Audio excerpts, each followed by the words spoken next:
Então, começando a nossa aula de hoje, agradecendo a oportunidade, a Jesus, nosso mestre querido, as equipes espirituais responsáveis pelos cursos, pelas palestras do Grupo Socorrista São Paulo, que todos eles estejam conosco nessa hora que temos da noite, para que juntos possamos aprender um pouco mais dos ensinamentos do mestre. Ainda mais hoje que vamos falar de algumas parábolas e algumas passagens dele. Fiquem conosco, permita que nós estejamos com os nossos corações e mentes abertos e que eu possa também dar o melhor de nós. Assim seja, graças a Deus. Então eu queria saber de vocês, vocês podem me falar, a não ser quem já assistiu essa aula comigo, quem não conhece a história de Zaqueu? Que acredito que a maioria de nós conhecemos a música, né? Mas eu queria saber se vocês conhecem a passagem, o que é a passagem de Jesus com Zaqueu. Alguém não conhece? Eu conheço. Alfredo, eu não conheço. Perfeito.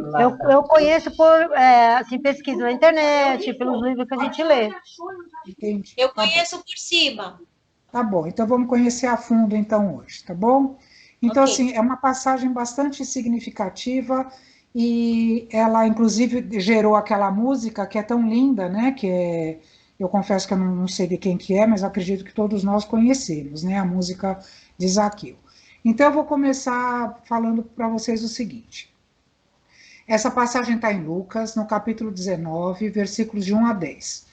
E agora eu vou passar os slides somente contando a história. Depois a gente vai voltar nos slides e aí nós vamos explicando um por um para a gente entender o contexto e entender toda a simbologia e toda a mensagem dessa passagem para nós, tá bom? Então vamos lá. Então, ó, tendo entrado em Jericó, atravessava Jesus a cidade. E vivia nela um homem chamado Zaqueu, e era ele um dos principais entre os publicanos e pessoa rica, né? Que está aqui ele ali na mesa, ali fazendo os afazeres dele, que depois nós vamos conversar. E procurava ver Jesus, para saber quem era. E não o podia conseguir, por causa da muita gente, porque era pequeno de estatura. Ó, você vê aqui que ele está, entre as pessoas, ele era menor. Por isso correu à frente e subiu a um sicômoro para vê-lo, porque ele devia passar ali. E quando Jesus chegou àquele lugar, levantando os olhos, ali o viu e lhe disse: Zaqueu, desce depressa, porque importa que eu fique hoje em tua casa. E desceu ele a toda pressa e recebeu-o com alegria. E vendo isso, todos murmuravam, dizendo que tinha ido hospedar-se em casa de um homem pecador. Entretanto, Zaqueu, posto na presença do Senhor, disse-lhe: Senhor, eu estou para dar aos pobres metade dos meus bens, e naquilo em que eu tiver defraudado alguém, pagar-lhe-ei quadruplicado. E sobre o que Jesus lhe disse: Hoje entrou a salvação nesta casa, porque este também é filho de Abraão. Porque o Filho do Homem veio buscar e salvar o que tinha perecido. Bom, agora nós vamos voltar, e aí a gente vai começar a destrinchar slide por slide para poder entender. Então, voltando aqui, Jesus entrando em Jericó e encontrando com Zaqueu. Então, vamos ver aqui, ó, Jericó está aqui, olha, está bem próximo do Rio Jordão, fica aqui na Judeia e fica praticamente no caminho para a Galileia. Então, vamos lá. Jericó era uma cidade encantadora, bordada de flores e de laranjeiras, que periodicamente explodiam em festa de perfume. Rica em fontes e córregos, situada próxima ao Rio Jordão e a Jerusalém, constituía um dos orgulhos da Judéia. Possuía uma vasta área verde com plantações de cereais, havia ainda muitas videiras, figueiras, tamareiras e palmeiras. Uma cidade onde várias muralhas foram derrubadas, por conta das várias guerras, né, das várias ataques que tiveram. Então, as cidades normalmente eram sitiadas e era feita, então, a muralha em volta da cidade, que virou mexera derrubada, e assim eles faziam outra. Aqui é uma vista de hoje da cidade. Então, ela era uma cidade tida como símbolo do materialismo. Suas belas residências e mansões hospedavam pessoas ricas e cultas que se permitiam grandes festas e recepções. Era quase passagem obrigatória entre a Galiléia e Jerusalém. Era a rota de passagem de mercadorias vindas do Oriente, a caminho para Jerusalém e o mar Mediterrâneo.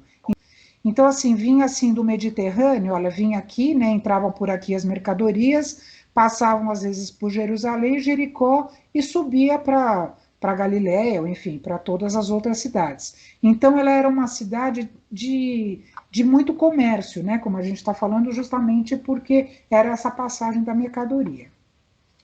Na qualidade do mais importante centro comercial de Israel, tinha Jericó uma alfândega movimentada, que nesse tempo se achava arrendada pelos senhores de Roma, a um judeu abastado chamado Zaqueu, homem de pequena estatura e de grande atividade, chefe dos publicanos e era rico. O que eram os publicanos, né? Eles sofriam um repúdio muito forte dos fariseus. Muitos cobravam mais impostos do que deveriam, praticando extorsão. Enriqueciam ilicitamente. Eram considerados traidores, gatunos e ladrões. Esse ódio se estendia às suas famílias também.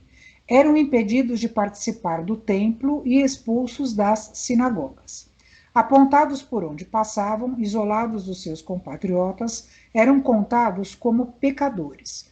Então, assim, ninguém gostava de chegar perto de um publicano ou de ser amigo de um publicano, porque normalmente eles eram tidos como, eventualmente, as pessoas que nós conhecemos hoje no nosso país que fazem o que esses publicanos faziam, né? De extorsão, de roubar o dinheiro do povo, enfim, de cobrar impostos maiores do que os devidos. E aí, então, todo mundo que é ligado a essas pessoas acaba ficando também sempre na sombra, né, daquele nome, então por isso ninguém queria chegar perto. E Zaqueu, né, como eu estava comentando, ele era um desses publicanos. Assim como, só fazendo um parênteses aqui, Levi, que foi um dos discípulos de Jesus, que era o então, que depois o nome dele virou Mateus. Então Levi também era um publicano e ele também era um cobrador de impostos. Bom, voltando para Zaqueu então.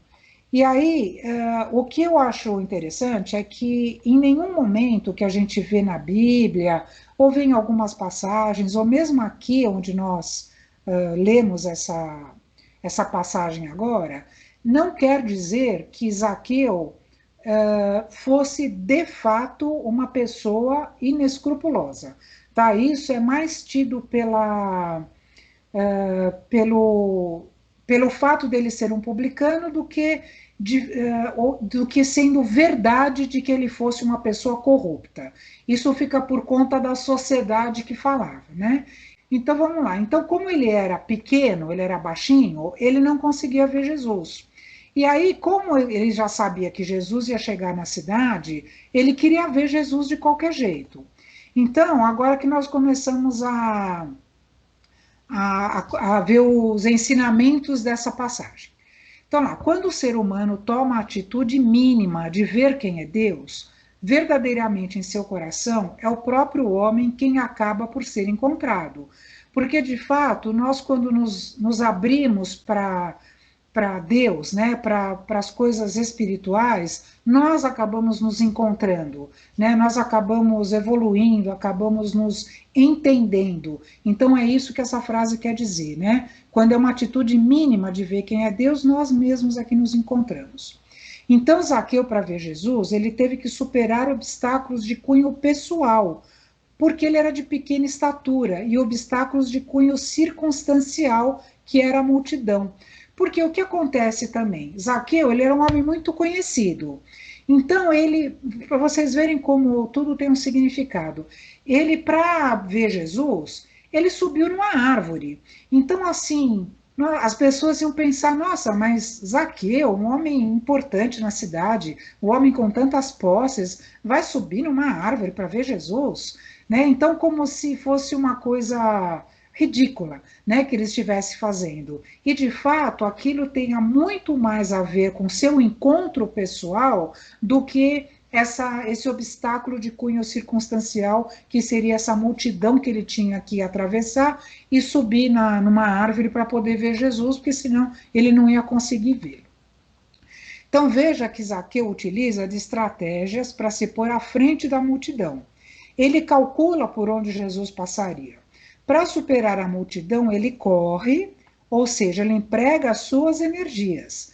Isso nos ensina que, por vezes, para superarmos dificuldades, é necessário empreender um certo esforço, porque ele tinha que atravessar a multidão e tinha que subir na árvore. Então, a gente trazendo tudo isso para uma simbologia, a gente vê todo o esforço que ele fez para poder, inclusive, se superar, né? Então, por isso, ó, que ele correu à frente e subiu um sicômoro, que nós já vamos falar do que é isso daqui. E quando Jesus chegou àquele lugar, levantando os olhos, ali ouviu, e lhe disse: Zaqueu, desce depressa, porque importa que eu fique hoje em tua casa. E desceu ele a toda pressa e recebeu com alegria. Então vamos ver o que é um sicômoro. O sicômoro é um tipo de figueira brava. A figueira brava era uma árvore que dava um fruto de uma qualidade inferior, mas que, por fim, acabou servindo para que ele pudesse encontrar com Jesus. Isso também nos mostra que as coisas que muitas vezes parecem sem muito valor podem ser usadas por Deus para nos projetar a situações de vitórias. O fato de Zaqueu procurar uma melhor forma de ver Jesus revela uma predisposição à mudança dos atos, pois a simples presença do Rabi Galileu provocava profundas reflexões. Então, veja bem, a figueira, se nós tivermos chance hoje, a gente ainda vai falar da parábola da figueira seca. E é muito comum essa alusão às árvores nas parábolas e na Bíblia, é muito comum. E a figueira ela é muito usada também. E depois, assim, quando a gente chegar na parábola, se não for hoje ou numa próxima oportunidade, a gente vai entender também o porquê.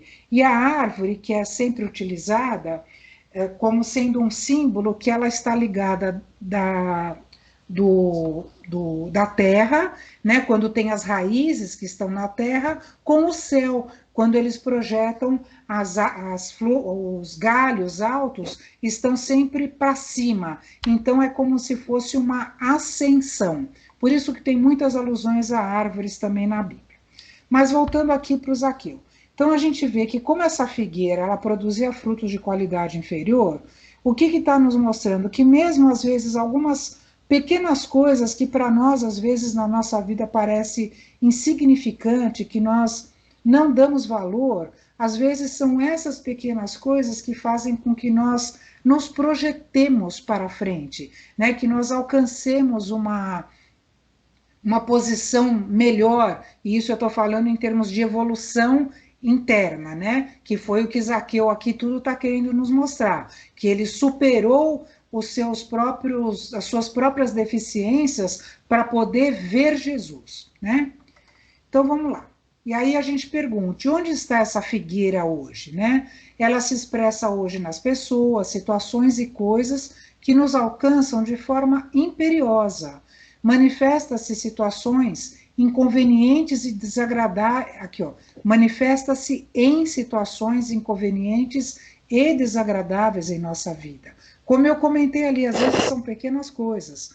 Com sabedoria, Zaqueu subiu na figueira brava e usou para ver Jesus, e a usou para ver Jesus. Nós a desprezamos e queremos tirá-la do nosso caminho. Subir na figueira é utilizar o obstáculo, a dificuldade, como instrumento de reerguimento e elevação. Então, como eu comentei, às vezes são coisas pequenas e às vezes são coisas que são desagradáveis e inconvenientes na nossa vida. E às vezes a gente quer varrer a sujeira para debaixo do tapete, mas não adianta nada, porque a gente tem que uma hora limpar a casa, né? E isso faz com que nós precisemos mexer nessa sujeira para que a gente possa então se reerguer e se elevar. E aqui, tendo um livro do Divaldo, diz o seguinte: quando alguém aspira por mudanças para melhor, irradia energias saudáveis do campo mental que contribuem para a realização da meta. através de contínuos esforços direcionados para o objetivo, cria novos condicionamentos que levam ao êxito como decorrência normal do querer. Nenhum milagre ou inusitado ocorre nessa atitude que resulta do empenho individual. Então, o que, que acontece? Nós já estudamos, para quem já assistiu comigo a aula dos milagres de Jesus, nós vimos o quê? Que não existem milagres. E aqui a mesma coisa, nós não vamos querer que amanhã nós já estejamos com 2 asinhas virando anjo, porque obviamente que isso não vai acontecer. As coisas acontecem de forma paulatina, de forma aos poucos, conforme nós consigamos nos melhorar. Não adianta a gente querer se violentar e falar, não, amanhã eu tenho que eliminar todos os defeitos da minha vida, porque amanhã já vou ser uma pessoa melhor. Não, olha aqui, ó, através de contínuos esforços. Então, assim, é um dia de cada vez. Eu costumo brincar assim que se a gente elencar, né, uns 10 defeitos da gente, que talvez nós tenhamos até mais, não sei, mas enfim, se a gente melhorar um por encarnação, tá ótimo, né? Porque nós temos muitas encarnações pela frente. Então, assim, não adianta a gente querer dar o passo maior que a perna, porque nós não vamos conseguir, nós vamos nos atropelar e vamos nos violentar. E isso não vai ser bom para a gente, porque não vai ser uma coisa conquistada, não vai ser uma coisa adquirida por nós. Tá? E assim como Zaqueu, ele teve um esforço contínuo de superar, de subir na árvore, de querer ver Jesus, né? E aí vamos continuando. Há uma amplitude da visão espiritual, há uma mudança no padrão vibratório, o plano superior vem até ele e Jesus o acolhe, lhe oferece mais que um olhar. Imagina você ali em cima de uma árvore e Jesus levanta os olhos e olha para você, né? Quer dizer, ele estava passando, ele poderia nem ter notado, né, Zaqueu, assim como nós conversamos também, inclusive na mesma aula dos milagres, nós falamos da mulher que que sofria de hemorragia, que ela tocou nas vestes de Jesus, né? Quer dizer, Jesus não a viu, ele passou ali batido, quando ela tocou nas vestes dele, é que ele falou, alguém me tocou, né? Que aí os discípulos falaram, claro, tem tanta gente do seu lado, alguém tinha que tocar. Só que ele percebeu que ali tinha saído uma virtude. Foi exatamente o que aconteceu com Zaqueu. Tinha uma multidão de pessoas lá, mas alguém chamou a sua atenção para que ele olhasse para cima e visse Zaqueu. Por quê? Era necessário que houvesse uma mudança de comportamento naquele ser. E foi isso que aconteceu, por isso que Jesus olhou para ele e ofereceu mais que um olhar, né? Então, elevados em consciência, motivados pelo sincero desejo de crescer, o Cristo imediatamente penetra na sua casa mental, ultrapassa os umbrais das portas do coração e lhe diz, Zaqueu, desce depressa, pois hoje devo ficar em tua casa. Esse desce é o chamamento do Cristo íntimo, é o chamado para o trabalho operacional, para a ação. Então, por mais que nós nos elevemos a Deus, a Jesus, que nós nos encontramos com eles e conosco mesmo, que foi uma das primeiras frases que a gente falou ali, de fato nós temos que colocar a mão na massa, né, que é o que está escrito aqui, é descer, é justamente o trabalho operacional. Não adianta a gente ficar somente em louvor. Devemos também louvar, obviamente, como nós, inclusive, acho que já aprendemos na lei da adoração, que nós vimos que a oração, por exemplo, tem as funções de louvar, pedir e agradecer. Então, nós devemos sim louvar, mas não só louvar, nós precisamos também agir, né, para que nós possamos nos melhorarmos, para que nós possamos praticar a caridade, tá? E aí, quando Jesus falou para ele descer, foi então que ele falou assim, porque hoje eu vou estar em sua casa. E, obviamente, ali no contexto, é porque ele foi tomar um lanche na casa de Zaqueu, né? Mas, na realidade, o que a gente está dizendo é que ele entrou mentalmente na casa mental de Zaqueu, né? Ele acabou, Zaqueu acabou ali ficando, entre aspas, né, incorporado por Jesus, né? Entre aspas mesmo, né? Por favor. Então vamos lá. Outra característica que a conversão de Zaqueu ensina é que quando há arrependimento de pecados, há também mudança de atitude. Quando uma pessoa verdadeiramente se arrepende, esta busca mudar e transformar a sua vida. Mesmo com tantas riquezas, prazeres carnais à disposição, o luxo, e nada disso pôde preencher o vazio que havia no coração de Zaqueu. Quando recebeu o dom da salvação, com seu coração cheio de alegria, ele mudou o seu ser, revolvendo seus conflitos íntimos. Então, assim, às vezes as pessoas, por mais coisas, né, que ela tenha, por mais materialista que ela seja, em algum momento ela pode sentir um grande vazio dentro dela. E aí a gente acredita que esse vazio só pode ser preenchido quando você acredita em alguma coisa, quando você age no bem para alguma coisa, que aquilo acaba te preenchendo. Me veio uma coisa na cabeça agora que eu sempre comento também. Alguns de nós aqui, enquanto tarefeiros da Casa Espírita, por exemplo, estou dando exemplo aqui porque nós somos espíritas e somos tarefeiros da Casa Espírita, né? Então, assim, nós que fazemos um serviço lá, nós que colocamos a mão na massa em alguma determinada tarefa, qualquer que seja, na Casa Espírita, eu sempre falo, a gente sai de lá muito mais confortado e agradecido do que às vezes até o próprio assistido que está lá, né? Porque a gente se doa, e você se doa porque a gente quer se doar. Eu sempre brinco, o Marcelo não vai lá buscar a gente na porta do centro e colocar a gente pelo pescoço lá para dentro para trabalhar. A gente vai porque quer, né? Se eu não quisesse, eu ficava em casa assistindo sessão da tarde. Tá certo? Aqui no meu sossego, não ia me arriscar com nada, mas não, a gente tem esse prazer, a gente tem essa disposição em querer ajudar, mesmo que seja um pouquinho, não importa, cada um dá o que tem, tá certo? Então vamos lá. Então lá, é preciso descer, colocar-nos ao nível de Jesus, que sendo de condição divina, quis ser um de nós, para, no meio de nós, nos ensinar a ser irmãos, porque somos filhos de Deus. Tá?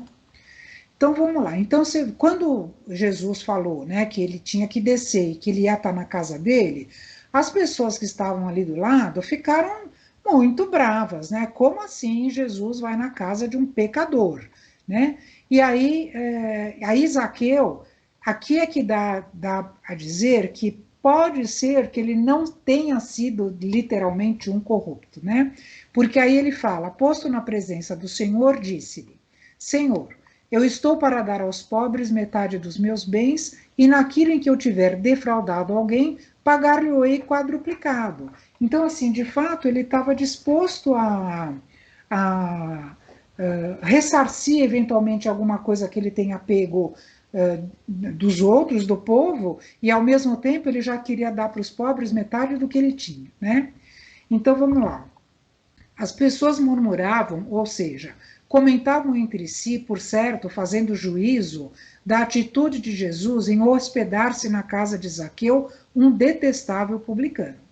E nós, quando vemos alguém fazendo uma determinada ação, temos feito algum juízo de valor? Né? Vamos combinar que nós também, virou mexeu, somos iguais a essas pessoas aqui que estavam murmurando e falando ali, fofocando, né? Puxa vida, Jesus vai lá ficar na casa daquele cara, né? E nós, então, vai dizer que nós aqui, em determinadas situações, nós também não falamos mal dos outros, ou não fofocamos, ou se não falamos, pensamos, né? Então, isso também nós temos que ter em consideração, porque, de fato, nós muitas vezes agimos exatamente de acordo com aquelas pessoas na época. Segundo o Êxodo, né, que é um dos livros do Velho Testamento, a restituição quádrupla, que era o que o Zaqueu tinha falado, né? Aqui, ó, quadruplicado. Então, a restituição quádrupla devia ser feita em caso de roubo, mas tratando-se de uma simples fraude, a lei mandava que se restituísse a importância mais 1/5, isto é, mais 20%. Jesus não se impôs a Zaqueu, nem lhe pediu que abandonasse suas riquezas e o seguisse, apenas o homenageia com a sua presença. Então veja que partiu de Zaqueu falar que ele ia dar metade dos bens aos pobres, e se ele tinha lesado alguém, ele ia dar a parte que era quádrupla lá, né? Então veja que não partiu de Jesus falar, você tem que restituir o dinheiro que você roubou deles. Em nenhum momento Jesus fala isso. Por quê? Se o Zaqueu de fato foi um corrupto, naquele momento, ele, como nós estamos vendo aqui, Jesus entrou na casa mental dele. Então, ele já havia se arrependido. E desse arrependimento fez com que, então, Jesus habitasse a sua morada, tá? Então, aqui, ó. Então, sobre o que Jesus lhe disse. Hoje entrou a salvação nesta casa, porque este também é filho de Abraão. Porque o Filho do Homem veio buscar e salvar o que tinha perecido. Aqui a gente pode supor, por isso que está sendo falado, que ele então poderia ser uma pessoa de uma conduta não muito louvável, né? Então vamos lá. Os judeus consideravam-se descendentes de Abraão, daí a expressão filho de Abraão, que foi aqui quando ele falou, porque este também é filho de Abraão, né? A ideia por detrás era de que somente eles poderiam ser considerados como filhos de Deus, que eram judeus. Ao dizer que esse é também filho de Abraão, Jesus estabelece a igualdade entre todos os seres humanos. E numa visão mais ampliada, todos nós, sendo filhos do mesmo Pai, que é Deus, também somos iguais e, portanto, nenhum tipo de privilégio há entre cada um de nós e os outros, sejam eles quem forem. Então, por isso que Jesus igualou todos e também não cobrou de Zaqueu nada, né? Porque da própria mente de Zaqueu já veio tudo que ele necessitava fazer. E aí Jesus fala, porque o Filho do Homem veio buscar e salvar o que tinha perecido. E quem na humanidade pode dizer que não está perdido? Então podemos ter certeza que Jesus ainda continua buscando para salvar a cada um de nós, só que através dos seus mensageiros, os espíritos superiores, que amparam a todos nós sem discriminação. Então nós vemos que, aqui já mudou, então nós vemos que essa passagem de Zaqueu, né, que quando tem a música, né, que fala que entra na minha casa, né, então justamente o que quer dizer isso? Entra na minha vida, né, faz de mim o teu instrumento. Então foi quando nós falamos aqui que existe o arrependimento, né, e para nós, quando nós vamos ainda ter uma aula, que nós vamos falar sobre isso, que justamente quando a pessoa se arrepende do que ela fez, ela tem que ainda passar por algumas situações para poder se redimir, para que ela possa ficar isenta daquele mal que eventualmente ela praticou. E uma dessas redenções, digamos assim, né, é justamente as provas e ou expiações. Então você se arrepende, você quer consertar o que você fez de errado, como Zaqueu aqui, e aí acaba depois passando por uma expiação. No caso aqui de Zaqueu, nós de fato não sabemos exatamente qual foi o prosseguimento aqui que aconteceu na vida dele, mas ao mesmo tempo sabemos que Jesus o igualou perante todos, né, dizendo que ele também era filho de Abraão, ou seja, do mesmo Deus, né, e por isso ele devia ser tratado como todos os outros. Bom, essa daqui foi a passagem que nós vimos de Zaqueu. Alguém gostaria de pôr alguma coisa? Ou de perguntar, ou de falar alguma coisa? Então, Tânia, ele foi chamado para seguir Jesus, né? Depois disso, né? Eu não sei se você vai falar mais para frente, que Não, pelo que eu li, sim, fala. ele ficou no lugar depois de Judas, né? Não sei se você vai pôr isso mais para frente, é o que eu estava lendo, o Judas Iscariote, não é? Depois Ah, eu não sei, para falar a de verdade ter para você. traído Jesus, ele foi chamado para ficar no lugar dele. Eu li hoje isso, né? Ah, Uma tá. pesquisa que eu fiz. Para falar a verdade, eu nunca li nada, viu, Sandra, a respeito. Posso Aham. até dar uma procurada, É, mas porque o que eu li hoje, ele foi, e como ele foi para casa de Zaqueu, tudo, ficou lá. Aí quando Judas traz Jesus, né, que naquela sim.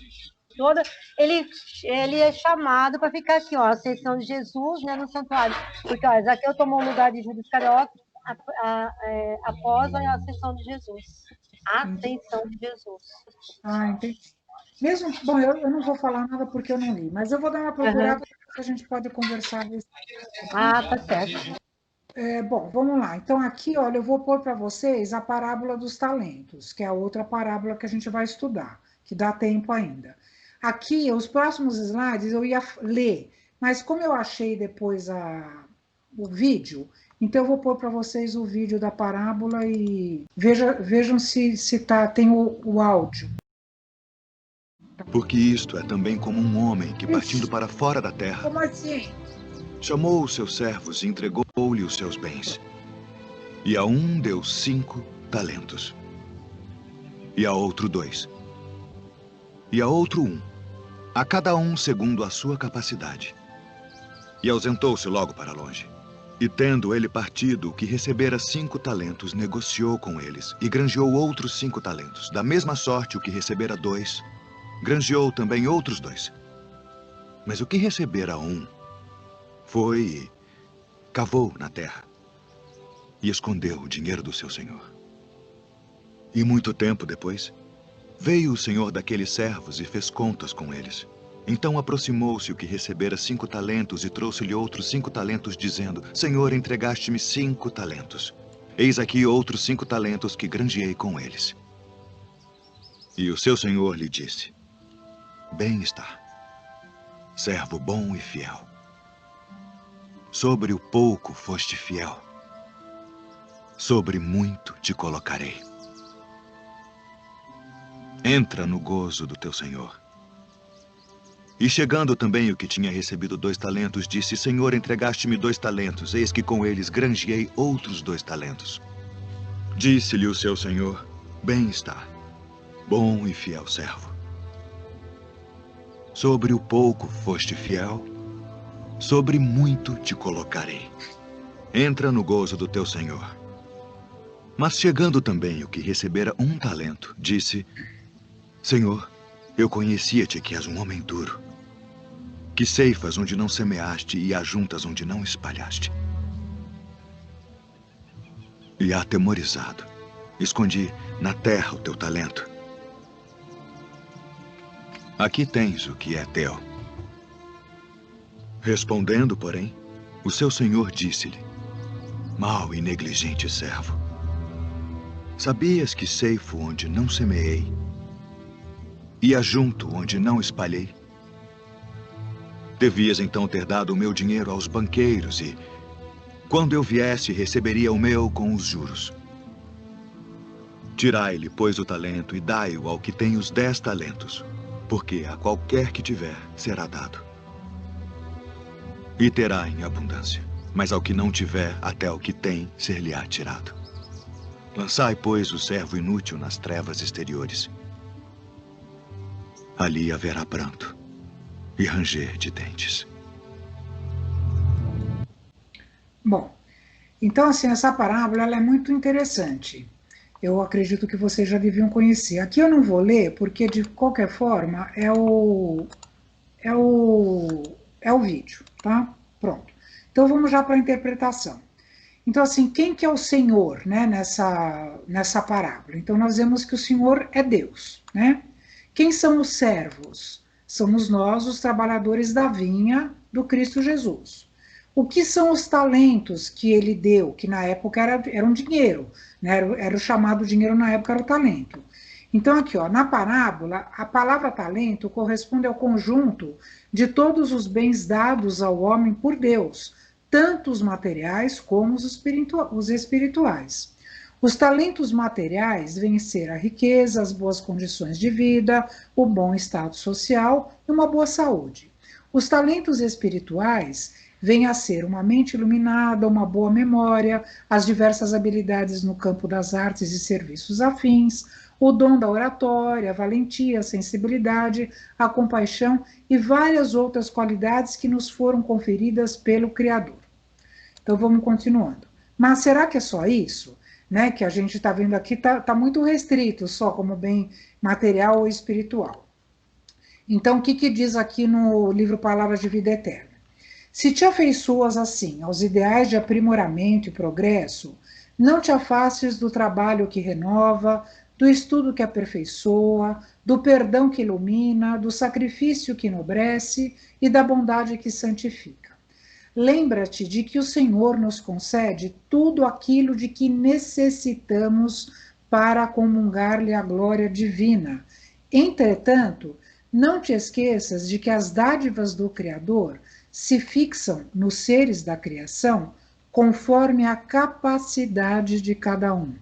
Não esqueças que os talentos de Deus são iguais para todos, competindo a nós a solução do problema alusivo à capacidade de recebê-los. Então, o que está dizendo aqui? Deixa eu voltar aqui. Que Deus dá os talentos conforme as nossas necessidades e conforme a nossa capacidade. Por isso que ele deu 5 talentos para um, 2 para outro e 1 para outro. Não adiantava ele dar 5 talentos para quem ele deu 1, porque aquela pessoa que teria a capacidade de fazer multiplicar aquele um único talento, se ela tivesse recebido 5, ela não ia saber o que fazer com eles. Era bem capaz dela enterrar os 5. E aí ia ficar bem pior para ela do que ter enterrado um só. Por isso que essa parábola é interessante, porque isso demonstra o que nós vemos comentando nas nossas aulas de sábado, as diferentes aptidões das pessoas, as diferentes capacidades, a lei da sociedade, a lei do trabalho, a lei da igualdade, tudo isso nós temos comentado, tem muito a ver com essa parábola aqui. Então vamos lá, quem que é o personagem principal da parábola? Na realidade é o servo inútil, aquele que recebeu um talento, porque ele é que foi chamado a atenção, né? E qual é o significado da viagem do Senhor? Para onde o Senhor foi, né? Então aqui, como nós estamos falando que o Senhor é Deus, dizemos aqui que porque lá dizendo que o Senhor deu os talentos para os servos e foi viajar. Depois, quando ele voltou, aqui ele foi tomar satisfação dos servos do que tinha acontecido com o dinheiro. Então aqui nós vemos que Deus voltou para esferas superiores. E por que ele fez isso? Porque ele deixou para nós o encargo de multiplicarmos os nossos talentos de acordo com a nossa necessidade e capacidade. Então, assim, ele não interfere nas nossas decisões. Daí o nosso livre-arbítrio, tá? Por quanto tempo o Senhor ficou ausente? Para estes servos, uma encarnação terrestre, que é exatamente o que a gente está vivendo assim no dia de hoje. Eu recebi alguns talentos como dádiva de Deus, talentos materiais, talentos espirituais, talentos morais, enfim, qualquer tipo de talento. E qual é a minha obrigação? É fazer multiplicar esse talento, qualquer que seja. Né? Aí sempre volto a falar uma coisa que nós comentamos no sábado também. Não tenho nada para dar, não tenho nada para multiplicar. Sempre nós vamos ter alguma coisa para fazer, sempre. Nem que nós sejamos esse servo que recebeu um talento, não importa. Esse talento nós vamos ter a obrigação de multiplicar, porque assim nós vamos estar melhorando a nossa vida, né? Porque eu não estou multiplicando o meu dinheiro, entre aspas, então obviamente que eu estou melhorando a minha vida, seja ela ali, no caso espiritual, material e tudo mais, né? Então aqui, qual a motivação de uma distribuição diferenciada dos talentos? Aqui a gente já começa a capacidade de cada servo. Qual é o motivo do medo do terceiro servo? Inibição, imaturidade e descompromisso.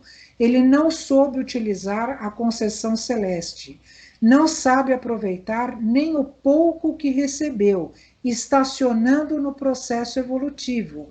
Foi o que eu falei, mesmo que a gente receba um talento, não importa, a gente tem que multiplicar esse talento. E nós sabemos quais são esses talentos, todos nós sabemos. Ah, eu não tenho nada para dar, tudo bem, mas eu tenho um ouvido, eu posso fazer uma tarefa em qualquer lugar, aí posso ser voluntário numa casa espírita, numa igreja, numa creche, num asilo, enfim, posso dar o meu tempo, eu não tenho nada para dar material, eu posso dar o meu tempo, 1 hora por semana, meia hora por semana, não importa, o que importa é que nós façamos com boa vontade, porque isso daí vai estar nos melhorando a nós e aos outros.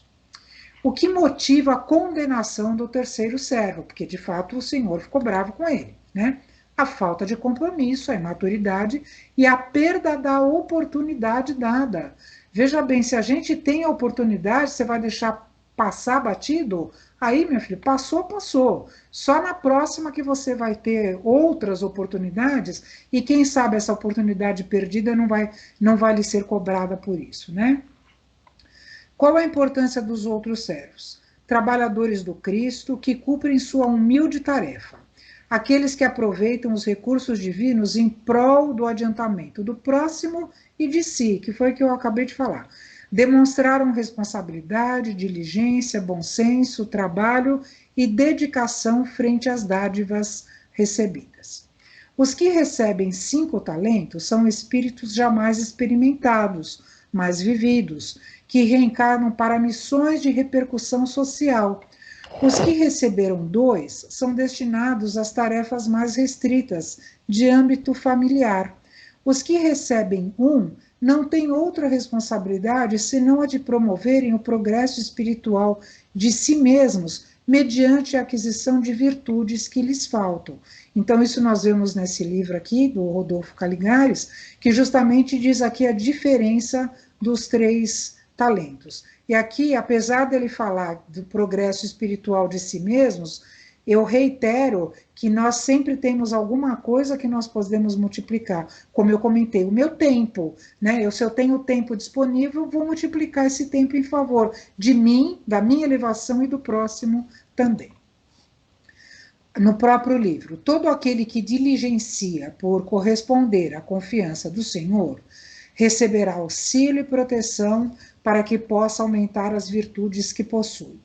Mas aquele que não se esforçar para acrescentar alguma coisa àquilo que recebe da misericórdia divina, expiará em futuras encarnações, reencarnações de sofrimentos, a incúria, a preguiça, a má vontade de que deu provas, quando se verá privado até do pouco que teve por empréstimo. Então, concluindo, temos muitos questionamentos a respeito da nossa vida, sempre, isso é uma coisa natural. Mas temos também certeza que recebemos muitos talentos, sabemos disso e também sabemos muitas vezes quais são.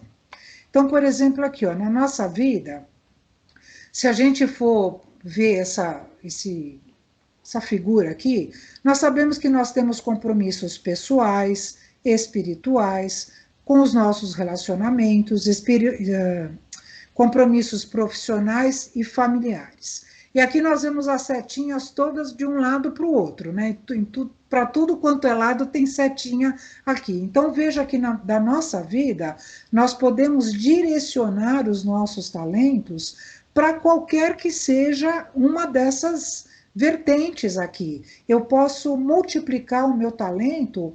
Se eu puder para todas, ótimo, né? Mas se eu não, que aqui por um acaso tem 5, mas se por um acaso eu tenho para uma só, que eu multiplique essa para uma só, mesmo que, como nós lemos agora no último slide, seja só um talento pessoal, para mim, para o meu crescimento pessoal, mesmo que seja isso, tá bom? Então nós sabemos que todos temos talentos, independente do que quer que seja, nós temos talentos, tá? Todos nós temos um propósito de vida, um dom singular ou um talento único para dar aos outros. E quando misturamos esse talento singular em benefício dos outros, experimentamos o êxtase da exultação do nosso próprio espírito. Por isso, não desperdicemos nossa encarnação, façamos o que estiver ao nosso alcance, o que pudermos sempre. Foi o que eu comentei aqui, ó, quando a gente mistura esse talento aqui, nosso, em benefício dos outros, foi o que eu comentei no fato de nós sermos, por exemplo, voluntários. E eu dei o exemplo da Casa Espírita, mas qualquer tipo de voluntariado a gente pode. A gente fica exultante. Eu, pelo menos, eu sou bem sincera, quando eu vou no trabalho, no grupo socorrista, ou quando eu sempre trabalhei em casa espírita, nossa, a gente volta, a gente sai de lá melhor do que a gente entrou. A gente se sente preenchido, porque você fez alguma coisa de bom para si e para o outro, que eu acho que é o mote aqui da questão, né? Aqui, olha, aqui é do livro, esse livro aqui, ele não é espírita, é desse Deepak Chopra, que ele é um indiano, que se chama As 7 Leis Espirituais do Sucesso. Então ele diz o seguinte: quando expresso meus talentos e o ponho a serviço da humanidade, perco a noção do tempo e crio abundância em minha vida, bem como na vida dos outros, né? Apesar de não ter nada de espírita aqui, é super espírita essa frase aqui, né? E a pergunta que fica: como posso colocar hoje os meus talentos a serviço da grande obra? E aqui eu vou ler para vocês um trecho, e depois a gente vê se a gente continua ou se a gente para por aqui. Do livro Fonte Viva, que eu particularmente acho muito linda essa lição. Ela é a lição 132 e diz o seguinte: tendo medo. É uma passagem de Mateus, que é justamente da parábola dos talentos. E tendo medo, escondi na terra o teu talento. E aí vem o que Emmanuel nos diz.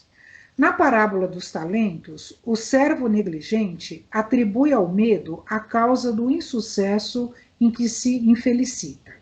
Receber as mais reduzidas possibilidades de ganho. Contar apenas com um talento e temer a lutar para valorizá-lo.